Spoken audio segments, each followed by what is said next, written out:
Good afternoon, and thank you for joining us today. I am Carrie Liparini, Director of the Office of Nutrition and Health Promotion Programs at the Administration for Community Living. I lead the Administration on Aging's efforts in older adults' nutrition and evidence-based health promotion programs and disease prevention programs.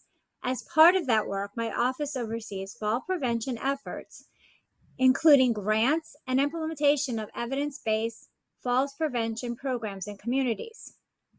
I'm excited to be here today to host today's Q&A on falls prevention and bone health. Today I am joined by Dr. Lyndon Joseph and Dr. Christy Nix from the National Institute of Health.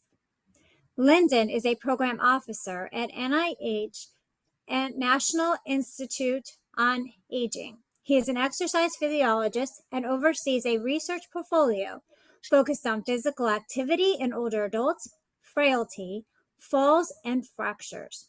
Christy is a program officer at NIH's National Institute of Arthritis and Musculoskeletal and Skin Disease, where she oversees a research portfolio focused on bone biology, bone disorders, and osteoporosis. Thank you, Lyndon and Christy, for joining me today in discussing falls prevention and bone health. Before we begin, I want to be clear that the information discussed today is not medical advice. We are sharing insights from latest research as well as resources on this topic. If you need medical advice, please speak with your healthcare team. So let's get started. Lyndon, the first question is for you. Why is preventing falls so important for older adults? Thank you, Kerry. Happy to address this and happy to be here. Welcome, everyone. Preventing falls for older adults is important because more than 1 in 4 people aged 65 years or older fall each year. The risk of falling and fall-related problems rises with age, and falls can lead to some serious health problems. Many people may know that falls can cause broken bones or fractures, especially of the hip, the spine, the wrist, that can result in long-term complications and hospitalizations. However, some may not realize that falls can also lead to more serious long-term health problems that could reduce a person's ability to move, complete everyday tasks, or even maintain their independence. Additionally, having a fall can create a fear of falling for a person, and this will lead to a cyclic effect where this fear causes some people to limit their regular physical activity, which in turn can decrease their muscle strength and their balance and increase the risk of future falls. By taking steps to prevent falls, older adults can help maintain their independence, improve their quality of life, and reduce healthcare costs for themselves. Thank you, Lyndon. And just to add more context to what you said, every 14 seconds, an older adult is seen in an emergency department room for fall-related injury. So can you elaborate on the common causes of falls in older adults? Sure, Kerry. So there are a number of factors that can increase your risk of falling as you age. These might be related to your physical health, your brain health, your medication use, and some hazards in your home. For example, changes in your physical health, such as vision or hearing loss, can play a role, as well as muscle weakness, balance and gait issues, or chronic conditions like diabetes, heart disease, and thyroid problems. Changes in your brain health can also increase your risk of falls, including such changes as mild cognitive impairment or dementia. Additionally, as I mentioned earlier, there's certain medications that can cause dizziness and confusion, all these contributing to falls, especially when you're on multiple drugs. So it's important to talk with your doctor about medications, how to use them, and any potential side effects that they might have. And in addition, the safety of your home and the surroundings are also important. Unsafe footwear, rugs that are not firmly fixed to the floor, wet floors, low lighting, these may all increase your risk of falling. And Lyndon, I would also add that osteoporosis can increase your risk of fracture after you fall.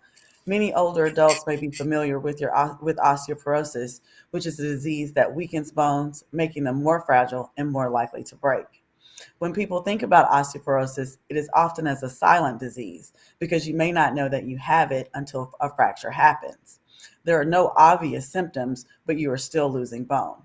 In addition, having osteoporosis makes it more likely that even if you have a minor fall or a small bump, it could cause a broken bone.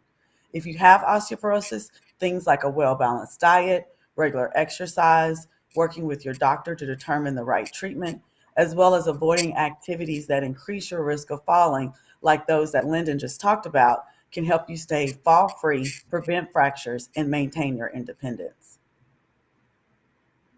Thank you both. Then that brings up the next question. What can an older adult do to prevent falls and fractures? So I'll take that first, Kerry. There are a whole host of steps that can be taken by the old individuals which can take to prevent falls. Staying physically active, as I mentioned, with regular exercise improves your muscle strength and your balance. Some balance and strength training exercises, such as yoga, Pilates, and Tai Chi, may be beneficial. Ensuring your home environment is safe by removing hazards like loose rugs and ensuring adequate lighting, putting in grab bars can all help to prevent accidents. Regularly having vision and hearing checked with your physician, with your primary care physician, and managing medications to avoid side effects like dizziness or confusion. These all help to decrease the risk of falls. And additionally, for some people who have balance and gait issues, using assistive devices such as a walker when needed or wearing proper footwear all can help maintain stability and prevent falls. And I talked about osteoporosis increasing your chances of having a broken bone or fracture after a fall. But I would also add that you may be able to take steps to reduce that risk as well. To get started, if you're a woman age 65 or older, or are a woman younger than 65 and have an increased risk for osteoporosis, consider talking with your doctor about having a bone density test. And although most people think osteoporosis is a disease that only affects women, men, you get osteoporosis too. So if you're over the age of 65 and concerned about how strong your bones are, consider talking with your doctor about whether a bone density test is right for you. That bone density test estimates how strong your bones are and how likely you are to have a fracture. If you get the test and find out you have osteoporosis, there are treatment options and then the lifestyle changes that we've been discussing today that you can make to help lower your risk of fracture, including after a fall. Many of these suggestions are part of the falls prevention program that ACL has funded across this country. You can find a list of these community programs, which cover things like strength and balance, home hazards, and more. You can learn more about these programs and see if there's one near you at the link in this video description. Our next question is about research happening in this space. I'd like to start briefly mentioning some of the work ACL is doing. ACL funds the National Falls Prevention Resource Center, as well as a robust grant program that awards funding to organizations like nonprofits, state agencies, universities, and more to conduct fall prevention across the country. The goal of these programs is to increase awareness of the risk of falls, how to prevent them, and learn more about proven practices to reduce falls among older adults. Many of these programs have successfully reduced the fear of falling among participants and encourage actions to reduce falls like exercise, home safety changes, and getting the vision checked. Lyndon and Christy, can you tell us more about the research happening at NIH related to falls, falls prevention, and bone health? Thanks, Gary. I'll go first.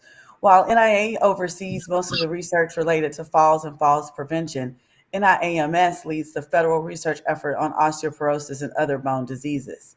This includes studies on the makeup of bones, so that's what they look like or the bone structure, and how strong they are or the bone's composition, as well as on studies of how bones work or function.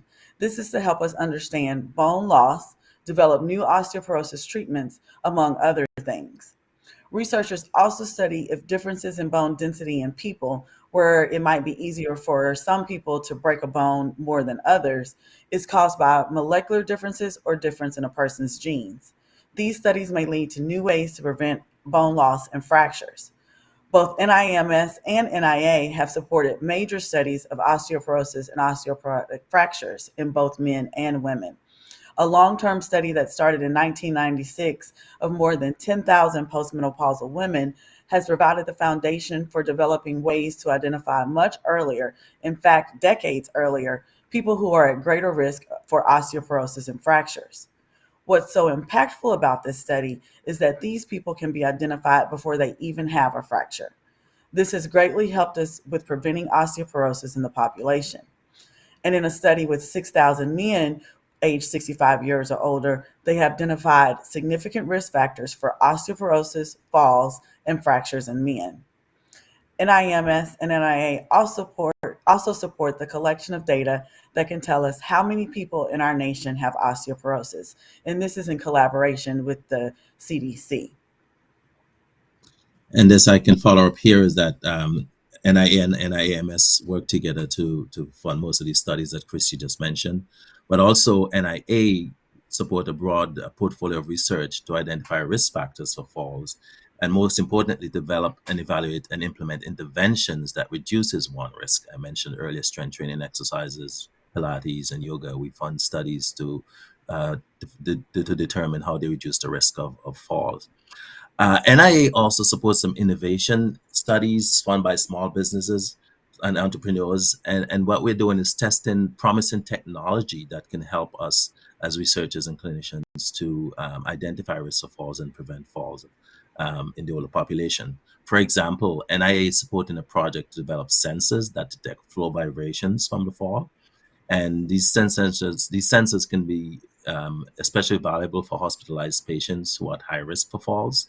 Um, we're also working on smartphone apps that will signal for help, even if the person is not wearing it, because a lot of these technologies out there, the person has to be wearing the device and press the button.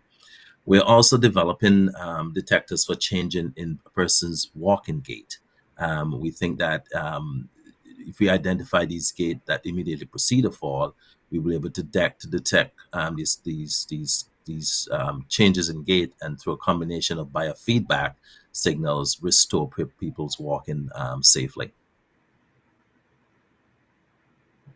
Thank you, Lyndon and Christy, for answering these important questions on fall prevention and bone health. Before we move to the audience question, I want to provide information on what local, state, and national resources are available to help people maintain independence and safe from falls as they age. Many states and local governments have education and home modification programs to help older adults prevent falls. If you're interested in programs funded by ACL or other communities, there are a few steps you can take. You can check with your local health department, search the Elder Care Locator, or call 1-800-677-1116 to find your local area agency to see if there's a program near you. You can also visit ncoa.org, which is the home of ACL's funded National Fall Prevention Resource Center. The website provides resources to older adults, including a short quiz to check your fall risk, successful stories from older adults and caregivers on preventing falls, and more. We will link these resources in the video's descriptions. Now, it's time to move to questions sent in, and due to the remaining time, we only have time for 2 questions. So let's take a look and see what we've got. Let's start with a common question that we often hear.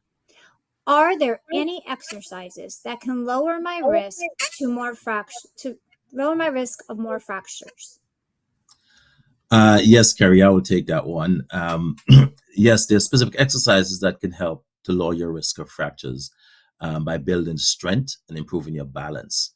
So strength building exercises like lifting weights or using resistance band, this increases your muscle mass and your bone density.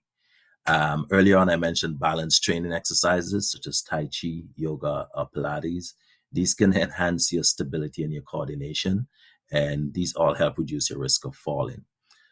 Weight bearing exercises, including walking, hiking, and stair climbing. These are all exercises we ask people to partake in their regular daily activities. And these all reduce your risk for falling.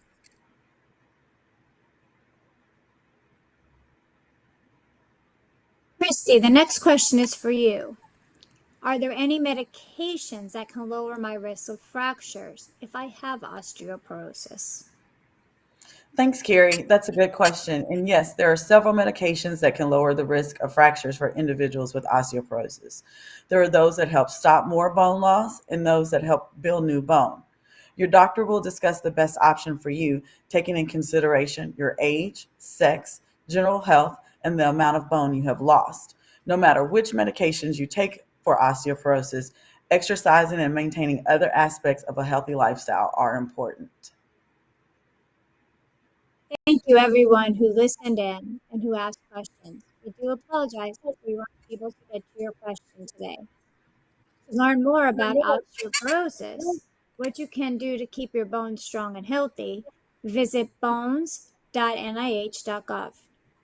You can also find more information on falls prevention at www.nia.nih.gov.